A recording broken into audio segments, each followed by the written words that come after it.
Hello મિત્રો, જય શ્રી કૃષ્ણ. સ્વાગત છે તમારું અમારી ગુજરાતી ફૂડ રેસિપીસ ચેનલમાં. તો આજે આપણે બનાવશું ફણગાવેલા મગનું ચાટ. તો એના માટે મેં આ ફણગાવેલા મગ લીધા છે. આવી રીતે એકદમ સરસ ફણગા ફૂટી ગયા હોય એવા મગ આપણે લેવાના છે. અને આપણે આને થોડોક વઘાર કરવાનો છે. એના માટે મેં લસણની પેસ્ટ લીધી છે, હળદર લીધી છે, લાલ મરચું છે અને હિંગ જો છે.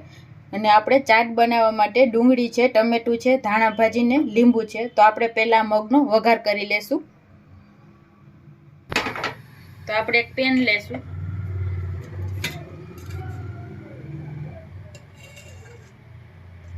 પછી 1 ચમચા જેટલું તેલ એડ કરશું. એમાં તેલ આપણું થોડું ગરમ થાય એટલે આપણે એમાં લસણની પેસ્ટ એડ કરી દેશું.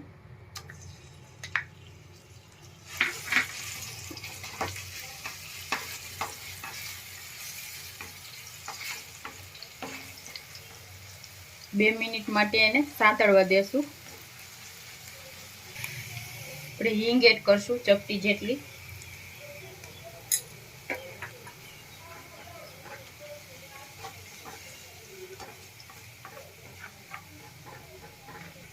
આપણું લસણ થોડું બ્રાઉન થાય એટલે આપણે એમાં મગ એડ કરી દેશું.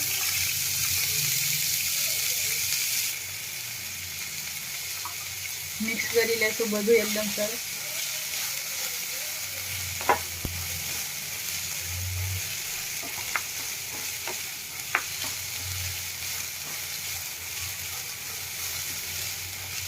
ગેસની ફ્લેમ આપણે સ્લો રાખવાની છે.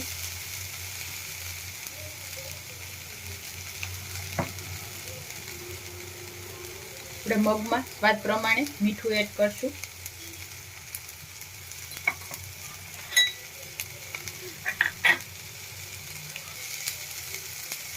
હળદર એડ કરશું. આપણે મિક્સ કરી લઈએ.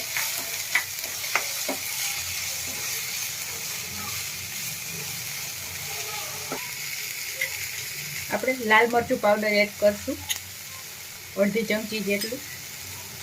એને પણ આપણે મિક્સ કરી લેશું.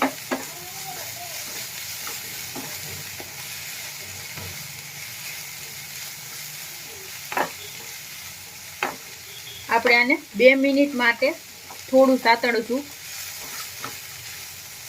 થોડી આપણી મગની કચાશ દૂર થાય એટલા માટે આપણે આને સાતળશું.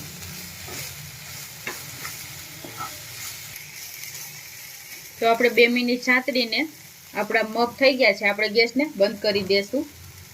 તો આપણા મસાલા મગ તૈયાર છે. તમે આપણે આને લુખા પણ એમનેમ ખાઈ શકો છો.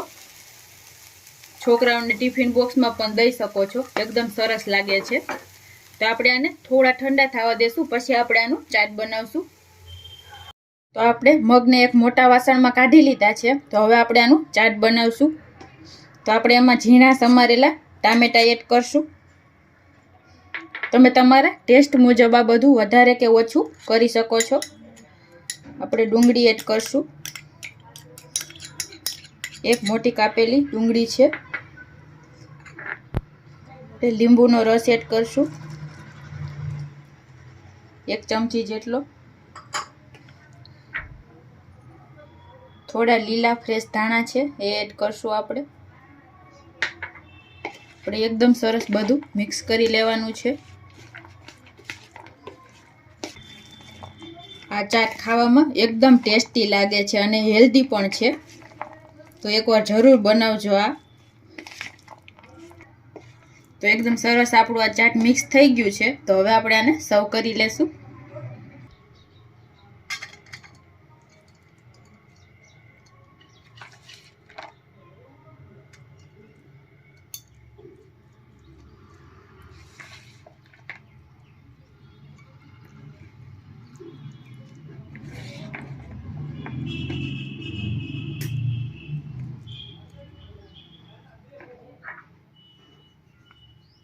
થોડા આપણે લીલા ધાણા ઉપરથી ગાર્નિશ કરશું.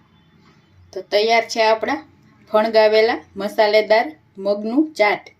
તો તમને અમારી આ રેસીપી કેવી લાગી તે કોમેન્ટ કરીને જણાવજો. અને આવા જ વિડીયો જોવા માટે અમારી ચેનલ છે ગુજરાતી ફૂડ રેસીપીસ, એને સબસ્ક્રાઈબ કરજો. Thank you.